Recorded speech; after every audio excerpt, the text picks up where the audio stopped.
Hello, everyone. Welcome to our webinar today on the animation tips and tricks in Twinmotion. My name is Saxon, and I'm really excited to be your host today. Obviously, Twinmotion was just purchased by Autodesk, and with that, with anybody who's a Revit user, you now have a free subscription to Twinmotion. So if you've seen that pop up in Revit 2023 as a new tab, a lot of people have been interested in it. So we're really excited to show you today a new tool and some help on animating in Twinmotion.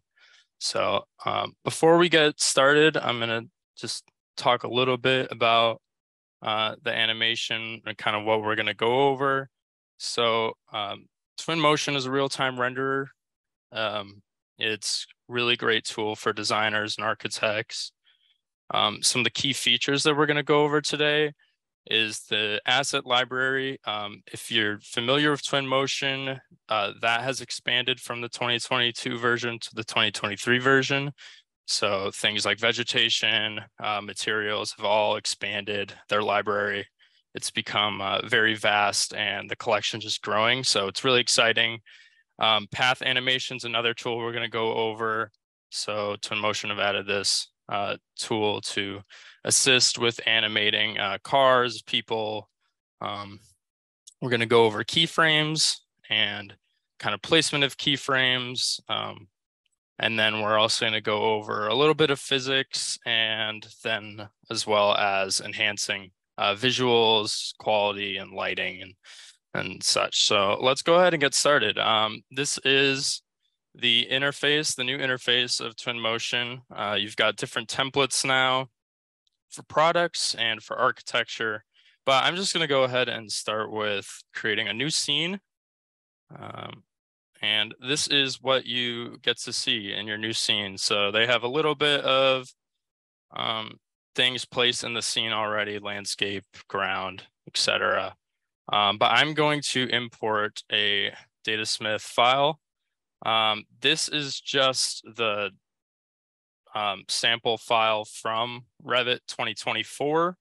And the only setting I'm going to change here is keep hierarchy. I think by default it has collapse all on.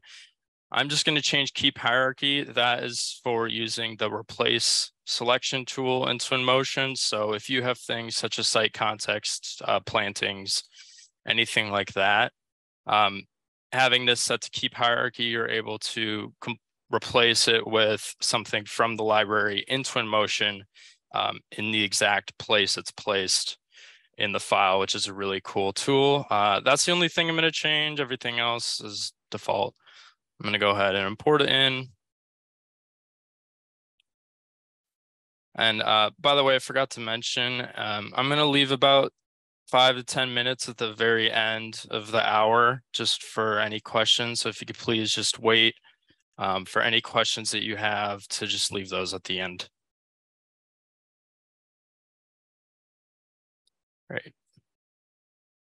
Okay, so I've got the file loaded in here. As you can see, I'm going to remove this starting ground just because it gets in the way of the site context that was already made in the model. And as you can see here, moving around in Twinmotion, you have this great guide here. You can actually select it and change it to any preset that you're familiar with. So if you use SketchUp more, or if you use ArchiCAD and Revit, which is I'm more familiar with, I'm going to use those movable guides. But obviously, they've got plenty of different presets here that you can use. I'm just going to hide that panel. But if you ever need to get it back, you can just press this little I here and come down to the tool and show navigation. That'll bring it right back. But I'm going to keep it hidden just for my own purposes. Moving around here, I have these site different plantings. We're going to go over later, kind of replacing that tool. But as you can see, everything that was placed in the model shows up here in my top right drop down scene, and I can see pretty much every single thing hosted with metadata from Revit. I can select anything in the model and replace it in Twinmotion, which is awesome. So we're going to go ahead and start with the media section. And right here, we've got different types of media. It starts an image, but you've also got video, panorama, presentation, as well as phasing groups. If you have different phases of construction, you can select phasing groups and actually show that. So that's another really cool tool. But we're focusing on animation, so we're going to stick straight with the video aspect. And right here, just press the plus button and that will create our first video. So I am going to set myself up for kind of the position I want to be in. I'm going to press the M key. That's a good tip, is keeping you at eye level basically as a pedestrian. And I'm just going to press plus. So as you can see here, it automatically creates a 10-second keyframe. And I can move this timestamp. So far, there's no added keyframes, so this isn't going to move. It's just still. But if I move forwards in the actual model, and let's just press M to reset my eye level and press the plus button, now I have added a new keyframe. And as you can see, by dragging this timestamp, I'm already animating. That's the first step there, is adding a keyframe. So really easy to just get a lot of keyframes placed inside of the animator. And I'm going to keep moving forwards here. Press M just to reset my eye level and add another keyframe. You want to make sure you're pressing these plus buttons. This plus button up here is actually separate. It's a different part of the video. So if I was to press that, it would create a completely different section. That's what you want to do for different types of angles, different types of cuts and everything, but I am not doing that just for this purpose. So keeping with adding keyframes, I'm going to move forwards, press M to reset. And now I'm going to start just slightly moving my camera angle towards the building. Move forwards a little bit again. And again, moving my angle just a little bit more. And as you can see, if I go back to the timestamps, I'm slowly starting to show the building. And it, with Twinmotion, these keyframes, it's just very easy to quickly animate, show what you want to show. I think I want to get kind of front elevation almost of this. So maybe move it a little bit slightly over. And let's see how that looks. A lot of things with animation are just trial and error. So if something doesn't look right at first, that's completely fine. It really isn't, one all be all with animating. A lot of times you're gonna have to go back, delete keyframes, and that's completely fine. I mean, this is an art form in reality, and having to edit and fix things is normal and completely part of the design process, as we all know. So I like the smoothness here. I'm just gonna press play really quick, make sure it's not too choppy. And it does look a little bit choppy. A cool thing about the animator is if I want, I can just delete a keyframe and it will completely adjust to now animating between these keyframes. And I think that looks a little bit smoother. Yeah. So I'm going to keep going and let's just keep panning. Press M again to reset. Across here, maybe get a little bit of the juxtaposition between this, modern facade and then this obviously historical building of the site context here. I think it'll be a really nice attribute of this animation. Keep panning, maybe show this kind of live wall here. Let's just see how this looks. pretty smooth. It could be a little bit better, but I think we're just gonna stick with it here for time purposes. I'm going to slide a little bit more. And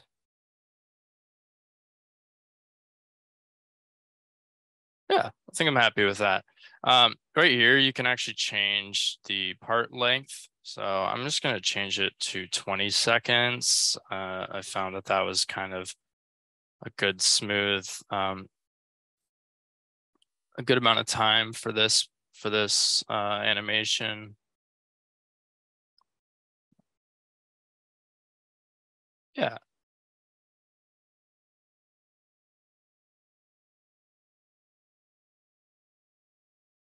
Great. So I'm pretty happy with that. Obviously, you can fine tune things as you go and as you continue on, but I think we're going to move on. So down here at the bottom, there's a populate panel, and that's where we're going to go to next. So I'm going to get out of the media mode, and I am going to just go into the populate panel. So what was newer is this feature of paths. So there's different types of tools here, paths, foliage. So it's basically a paintbrush where you can import different material, different assets that they have in the Twinmotion library and kind of scatter it and paint them around. I'm going to just work in paths right now. And what I'm going to create is a character path. So right here, we've got a sidewalk, and I just want to animate a path of people walking along the sidewalk. Make this animation and this site a little bit more realistic, a little bit liver. I'm just going to drag it all the way across the path of this sidewalk.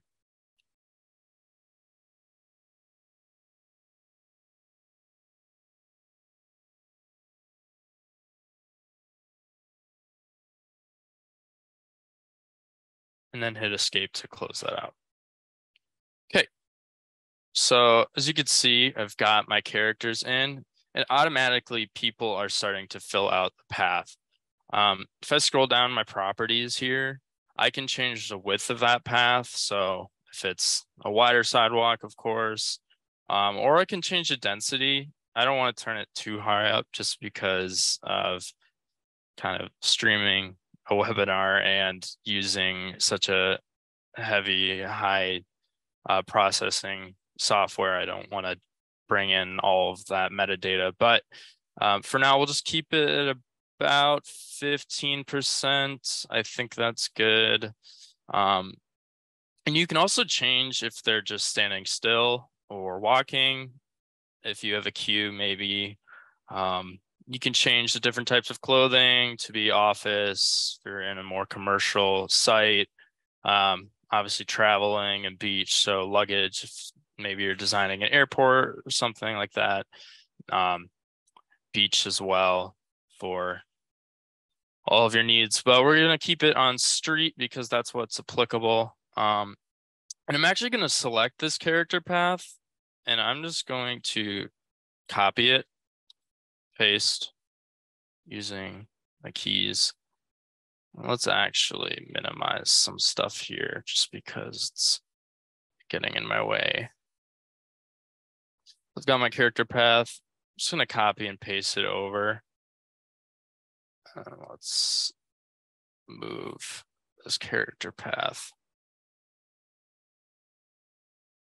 slightly to the left.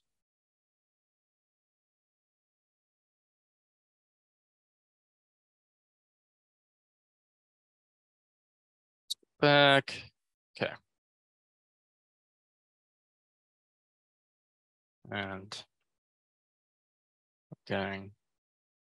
just dragging a little bit. So one thing that can be annoying, and you want to just be careful of, is when copying and pasting, if you move it over too much, it can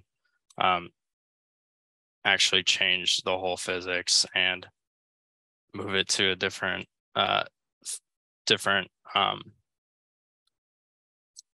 complete different plane. But I think I'm able to get it correctly. Yeah, there we go. So now I've got my two paths going. Perfect. Let's just minimize this again. Okay. So I'm going to now select this other character path that I've put on the other side, and I'm going to put them in reverse. So you can actually have them walking in separate directions, which is very nice for making just a little bit more realistic, adding in density and such. So I just want to make sure nobody's really running into any walls here. It looks like we're good. It's a little close, maybe not the widest sidewalk, but I think we'll be good just for our purposes here. The other paths that actually have been added to are bicycle ones, vehicle, and you can also add a custom path of different assets you want to animate. I'm just going to stick with a vehicle path, and I'm going to go ahead and start placing this path down as well. Now, one nice thing about the vehicle path that hasn't been added for character path is that you can have two-way directions. I don't know particularly why that hasn't been added for character paths. I think it's, obviously a good tool to have, but at least for vehicle paths, that was thought of and kind of make a little path here. Now, if I select this two-way direction, it will automatically change the width. And now I've got cars going in both directions. Again, you kind of need to just fine tune some of these things, your path along the way. I want to make sure people aren't driving on the edge of the sidewalk. And let's see. Yeah, I think that will look pretty good for our purposes. Maybe just have them drive a little bit more straight. Cool. And again, same thing. If you were to do like a highway scene, you can obviously raise the speed. You can raise the density of the area. Maybe have a traffic jam if you need. But for this purpose, we're just going to do a light traffic. And maybe we actually turn it down a little bit, just so that when we're actually going through our animation, that we're not getting too many cars in our way. And I'm going to go back into the media mode, and I'm just going to quick play and see how things look.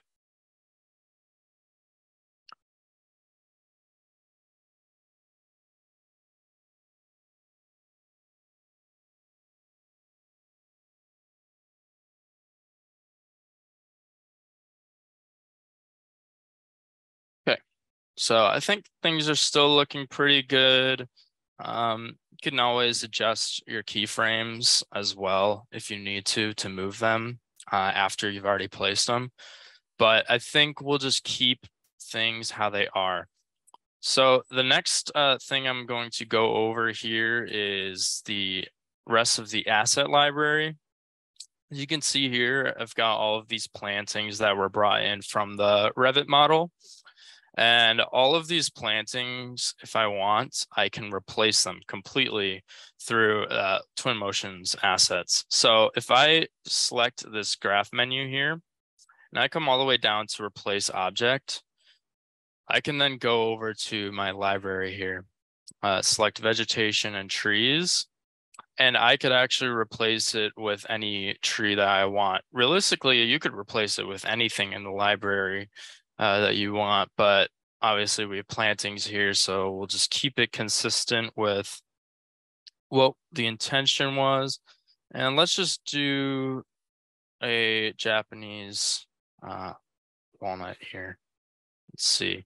So press the replacement, and all of those have now been replaced. Again, that's why you want to make sure that you keep hierarchy when importing your Datasmith file. If I didn't keep hierarchy, they would actually all place all of that selection to the center of the model. And the replace tool doesn't work. So you want to keep the hierarchy of the base points of everything that's placed in the model. But yeah, as you can see, you can change the age. Let's do that just because I think everything here will want to still be able to kind of see this front facade, and maybe we'll raise them a little bit just so they're not too sunken in the ground. I think that's a pretty good height. And I'm pretty happy with that. Okay, so if we go back to library, all of these different tools here are things that we can bring into the model. So lights, different lighting materials, this whole library of materials, ground, nature and such, glass. A lot of materials that they've added to the library that are new from Twinmotion 2022 to 23 now, which is really cool that they're still adding more and more things to the library. But yeah, if I want to, I can go ahead and select glass, and if I want to just replace this glass material, which I do, I can select any of these materials and just place it right onto the glass. So if I zoom out, anything that had that material in the base file that I imported will also have that material property in Twinmotion. So as you can see, it's changed not only that curtain system, but it's also changed all of these glass panels. If you wanted to, you could also select each texture in the model that you import and then change them. But if you are importing them in, then it is going to affect all of the materials with those properties. So I'm going to keep it with that. I'm pretty happy with that one. Grass, we can always change as well. If we go to materials and we go to ground and nature, there are different grass patterns that we can change. There's obviously all of the settings, all the different properties for the normal maps can be changed. The roughness can be changed. These are all things that are pretty common in most renderers. But again, I think the material editor is getting better and better with each different release of Twinmotion.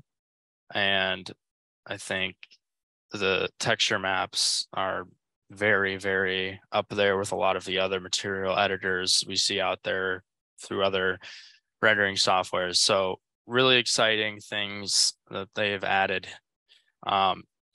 Again, any material, if I wanted, I could add grass to this live wall. I could change any material here. If I wanted to, I could add pebbles to the walls, but for this purpose, I'm obviously not going to.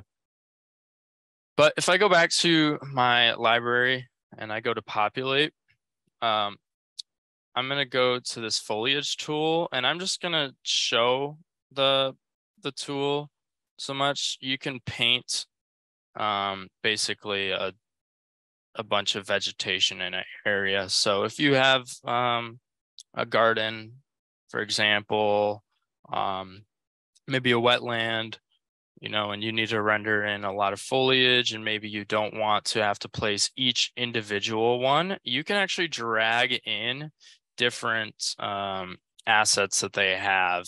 So if I wanted, I could bring in, oh, sorry.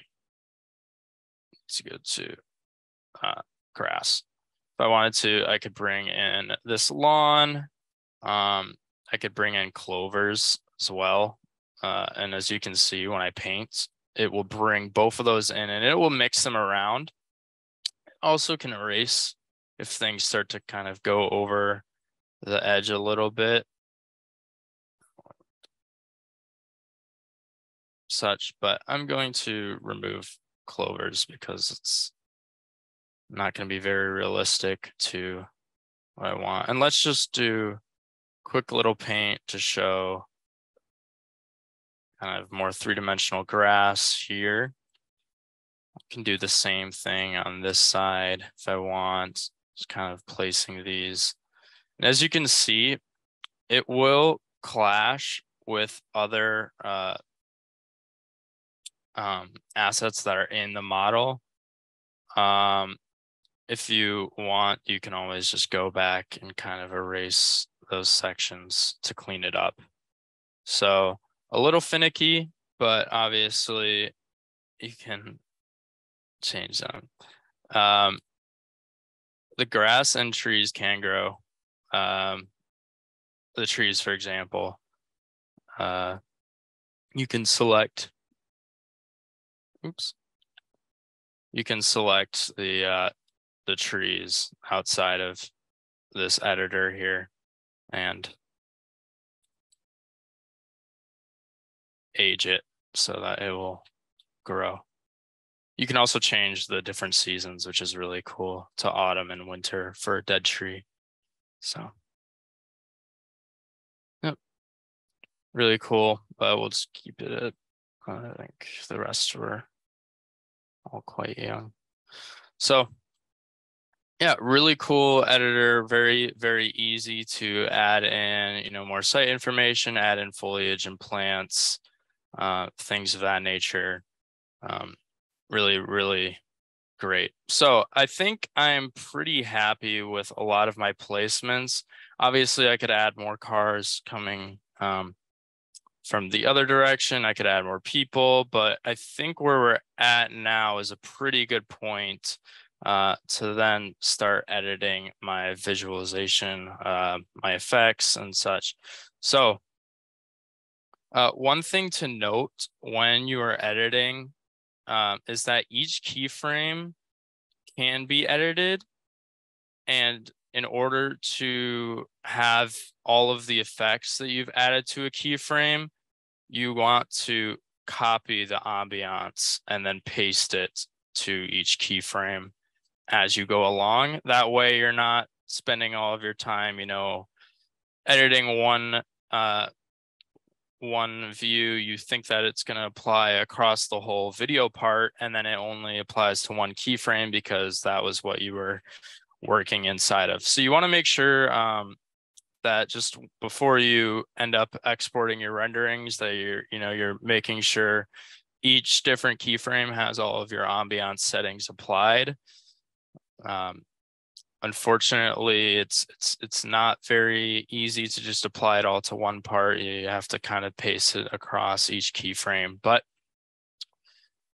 maybe that's a feature that will be changed. So if you scroll down, the first tab when you open up your video editor is the environment. So if I want to, I can change the time of day to maybe more night scene. And as you can see, these paths, the cars will actually change to have their headlights turned on.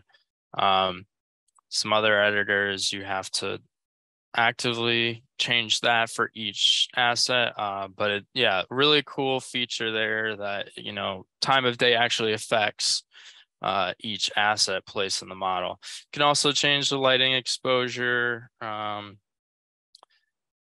You know, you can change intensity and all of that. Very, very similar to a lot of other editors. But I think what we'll do first is go down to the HDRI environment, and I'm just going to select enabled. What that's going to do is allow me to place sky domes. By default, it has this noon clear one. It's a little unrealistic. So what I'm going to do is go to the library here. And as you can see, if you're signed in to your Epic account, you're able to download. Let's just make sure we're signed in. And now I can go through all of these and download them. So let's go ahead and select a cloudy. And this one looks pretty good. Actually, I already used it. And all you have to do is just drag and drop it in, and it will automatically place it inside of the file.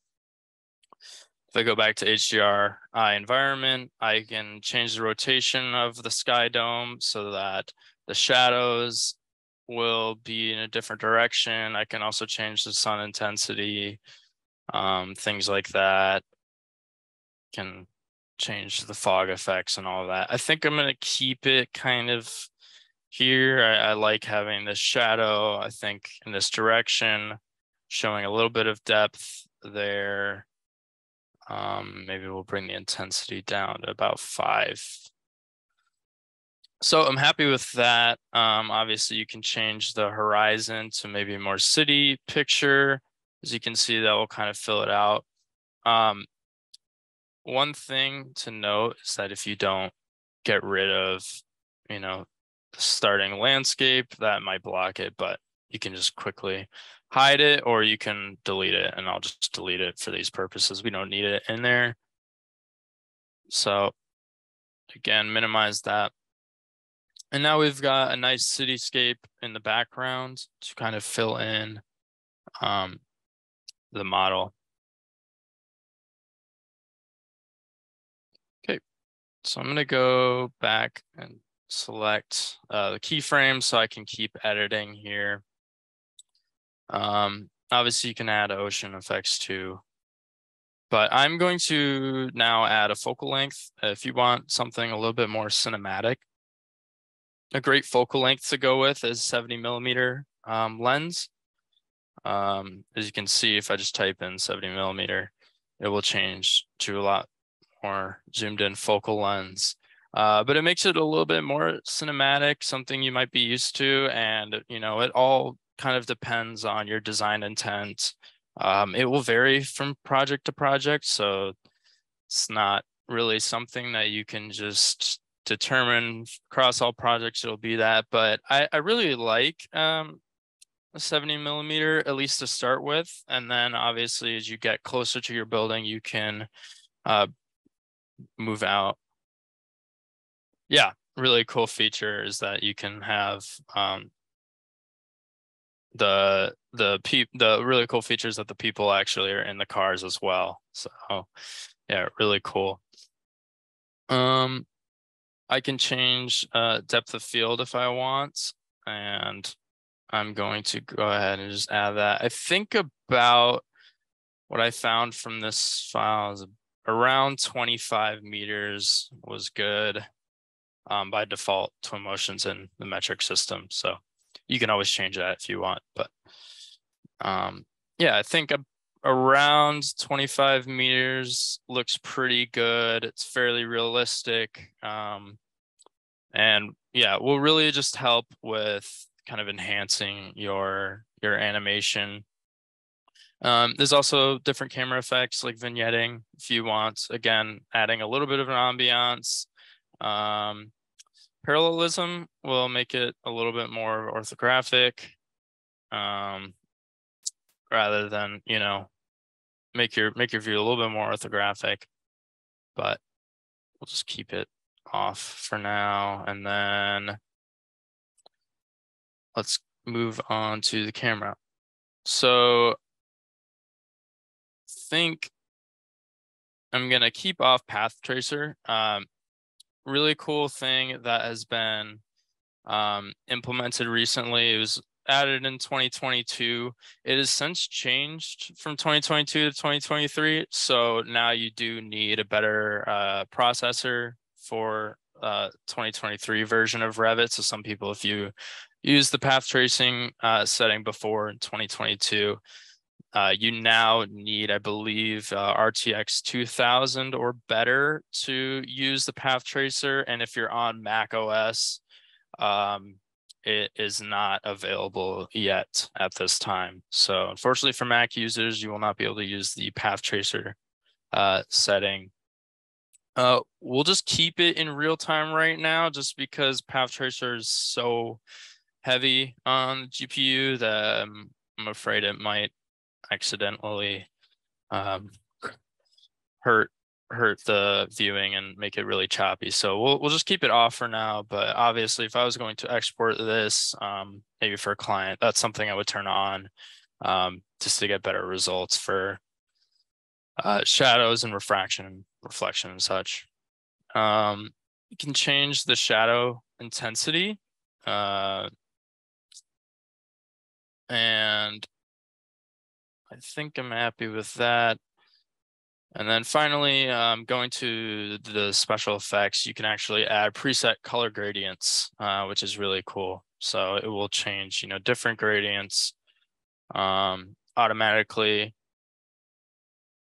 This is something that you're not able to customize yet, but hopefully in the future, it's something where you can have your own color gradients, imported here.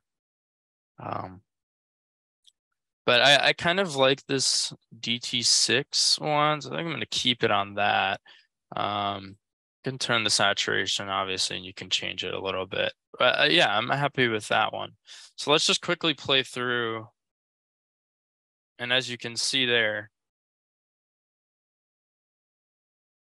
the ambiance is going to change because each keyframe has its own ambiance. So if I want to make sure that it's not going to change throughout and try and transition to a different ambiance, you're going to have to paste it across. So as you can see here, this one doesn't have it set, so it's automatically going to go back to just its default settings.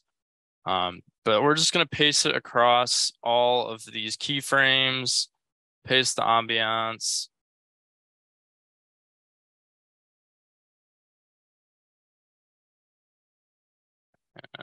Paste.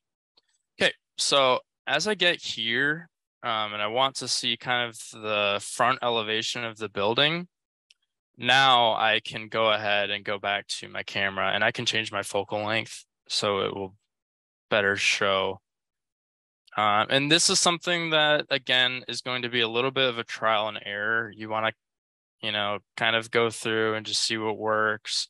You're going to have to kind of gradually decrease if you end up starting with, a 70mm lens. You're going to have to gradually decrease it so that you can see kind of the whole building. By default, I think it starts on 18mm lens, so we'll just keep it about 18 as we're going across this front elevation. And then we can always start to zoom back in as we get to the end. Maybe we'll just bring it up. Okay, that's kind of a closing. So we'll just drag my timestamp here and kind of see how that looks as it gradually zooms out.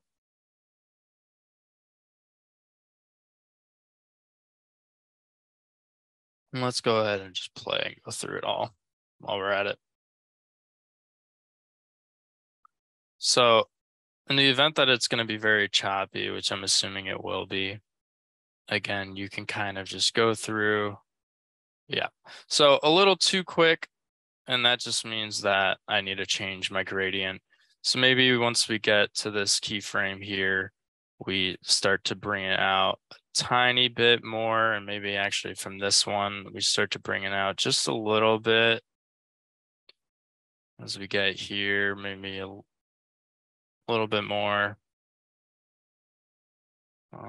Make the pacing a little better. And I think right here was kind of our issue. And then great.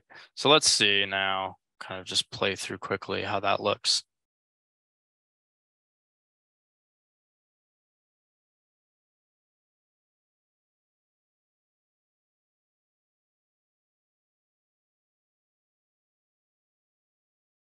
Okay, not bad. I think still could, be a little bit quicker. So again, it's just a trial and error process.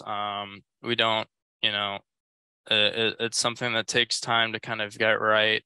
It's not going to be perfect the first time you do it by all means. So just knowing that, with all design, that not everything is going to be perfect the first time around, and you kind of just have to play around with it realistically. But I think we're kind of at a point where I'm pretty happy with the end result. About 40 minutes of time, I'm able to get a scene at this high of quality is something, you know, you can be really happy with, especially considering how long it takes and a lot of other softwares to animate with keyframes and adding in different assets. But yeah, I think I'm pretty happy with how things are. Obviously, if I was going to send this out to a client, I would keep working on it. I don't think it'd be something I would just kind of quickly do in 1 hour. But I think all things considered, it's something, you know, it's just a really cool tool. Uh, Gets a really great result in such a short amount of time. So really, really awesome.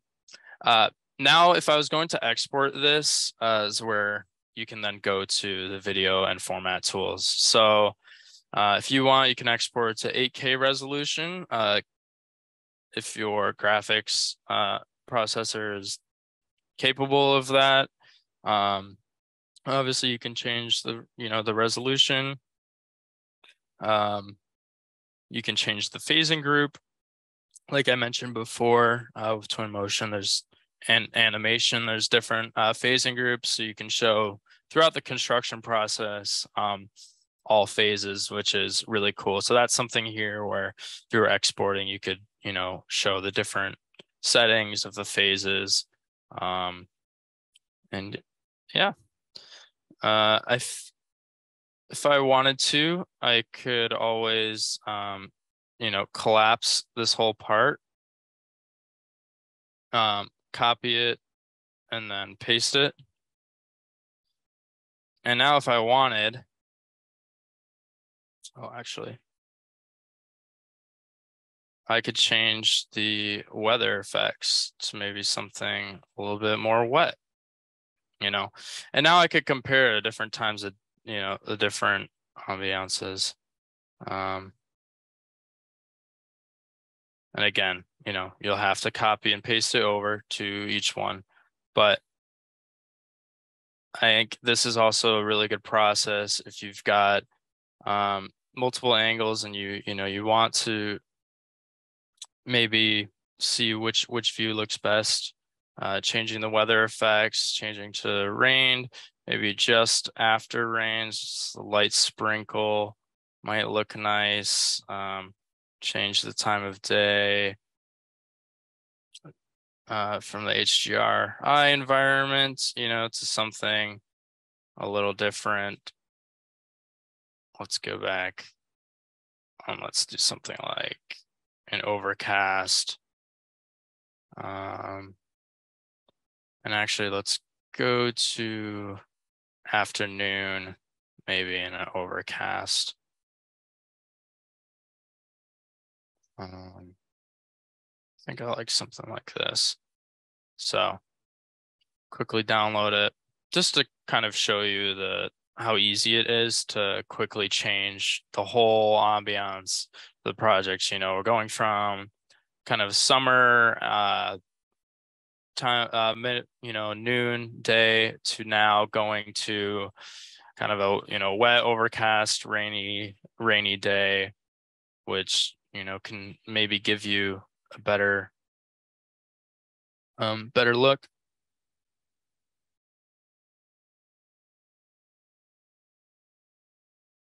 Hopefully this won't hurt it. There we go. So yeah, you know, really cool, and I think it looks really good.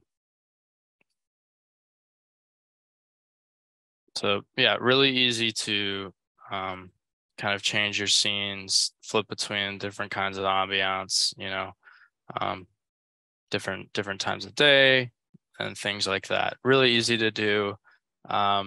Great for kind of comparing and contrasting all through the seasons.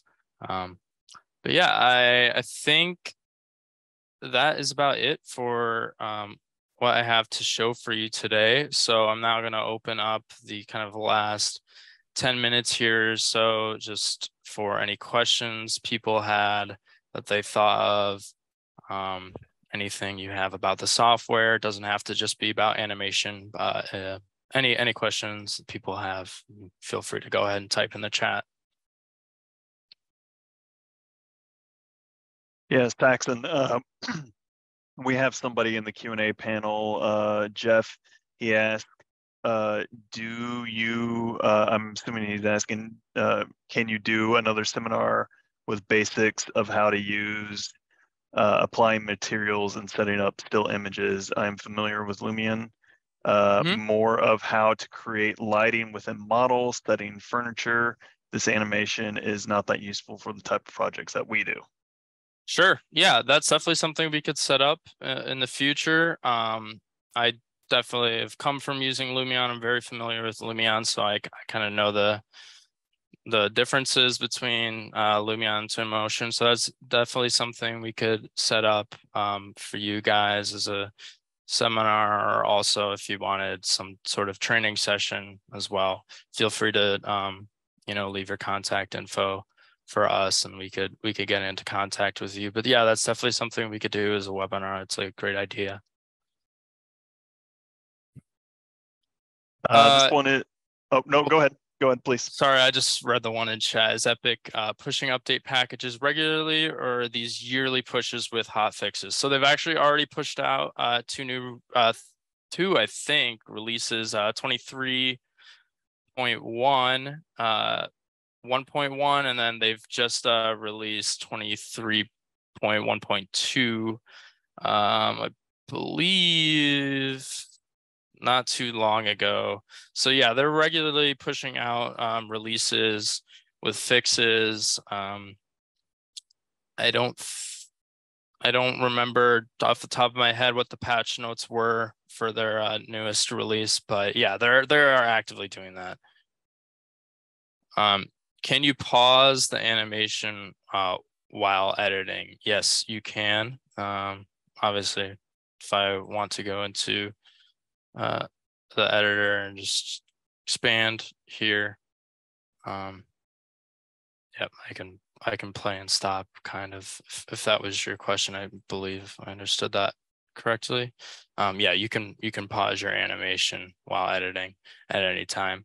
If you even wanted to go to kind of a still frame, you could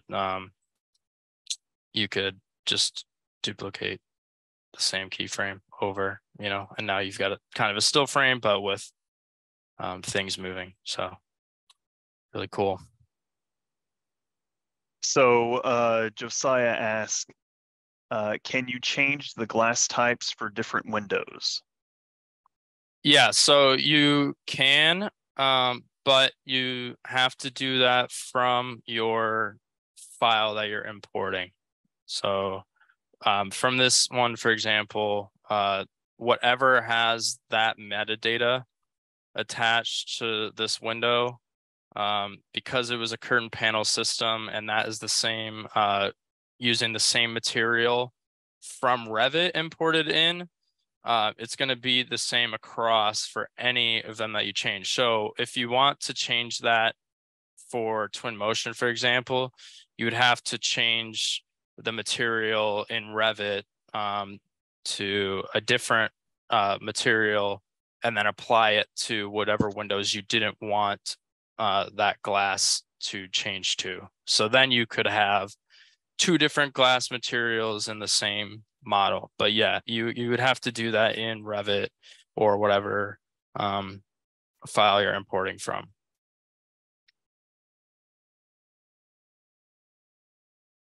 So Dwayne asked, is there a way to export a scene to be used in VR? Yeah, there is. So if you go to panoramas, you can export those to 360 views in VR. You can also do a walkthrough as well. But yeah, you can export all of these to a VR setting if you select panorama. That's for like a still image. If you wanted to kind of set one place, you could export that. For VR, you can do that for models as well. If you wanted the whole file, you could export that and walk through it. You just wouldn't be able to have your edited visual effects to it if you were doing a walkthrough. But as far as like a panorama, that's what you would do. You would create a 360 panorama, and then you could see with the visual effects that you have applied, you could see each of those views, and you can actually select it to through a third party. You can select different points in your model that you would like, and then have it kind of populate so that when you click those portals, it will take you to that 360 panoramic view. But those are third-party softwares that you can import your panoramic views into and then do that. Cool. Edgar asked, does Twinmotion recognize world coordinates? Yeah, it does. You can bring in, let's go back to the video editor. And it'll actually populate. Sorry, if you go to select urban here from your populate tab, you can pick your location and then download that scene, and it will bring in 3D site context for you.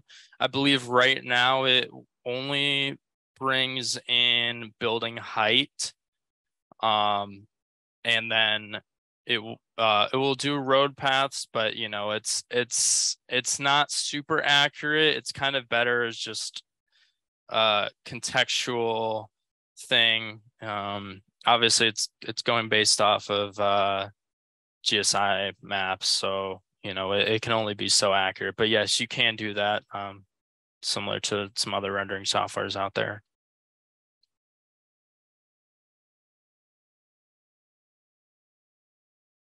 I read in the chat, could I pause the movement of cars and people while editing something in the material editor?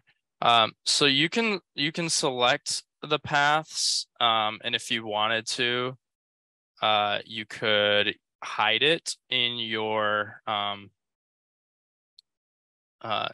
panels here, and obviously every time you select something. But yeah, if I wanted to, I could turn off the vehicle path here, hide it, hide the character paths as well while I'm editing, and then turn them back on when I go to export. So yeah, that's very easy to do. Yeah, good question.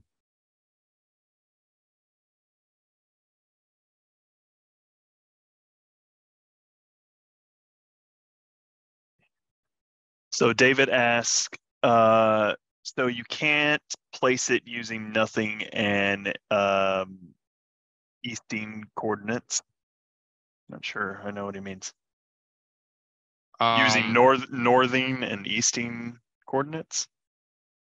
I don't want to say that you can for sure, but I'm pretty sure you could search by coordinate here in the location, and it will fill it out. But I don't want to say for sure, so I'll have to get back to you on that. If you want to put down their information, I can always shoot you an email right after this and let you know for sure. I've only ever used addresses, so I'm not positive on that one. Cool. Eric asked, any chance of getting Google's 3D tiles and Cesium plugin content for photoreal urban context instead of generic content? Yeah. Again, I'm not positive if you can import Google's tiles or not. What you could do is export that geometry and then import it in as a compatible file, I believe. But as far as using Twinmotion's site context tools, it doesn't use Google's context. Again, yeah, it uses like GIS maps.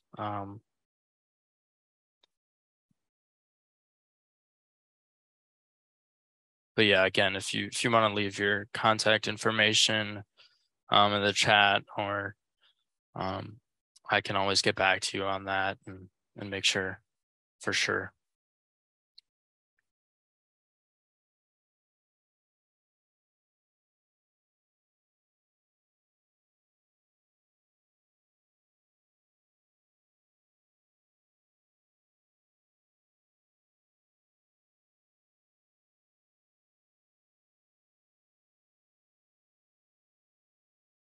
We've got time for a few more questions. If anybody has any, go ahead and you can use either chat or the Q&A section. Okay, Stanley says, can Twinmotion display point clouds 3D scans? Yes, yes it can. For importing point clouds, I forget the exact workflow. I know it's possible, but I can't. Yeah, I can't remember the exact workflow for it. I'll have to get back to you, but I know it's possible. And yeah, I know you can do 3D scans, and you can also do point clouds. Yep.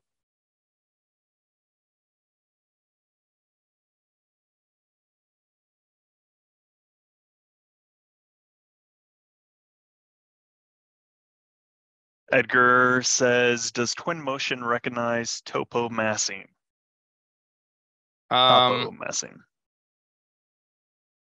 Topo massing. So are you referring to from like a Revit, like a topo solid, or something different like Civil 3D or anything like that? Yes, from Revit, topo solid. Yep. That's actually this one, this model here. Here, I'll quit media mode. So this model is actually a topo solid, as you can see. This is directly based from Revit 2024 sample project, which is using topo solid. So you can see they've got their water, earth, they've got the grass surface that they used for theirs. They also have the roads. So yeah, this is actually directly from Revit 24 sample project, which includes the topo solid. So yeah, great question. Yes, it does do that. And you can change each of these materials in Twinmotion as well. So.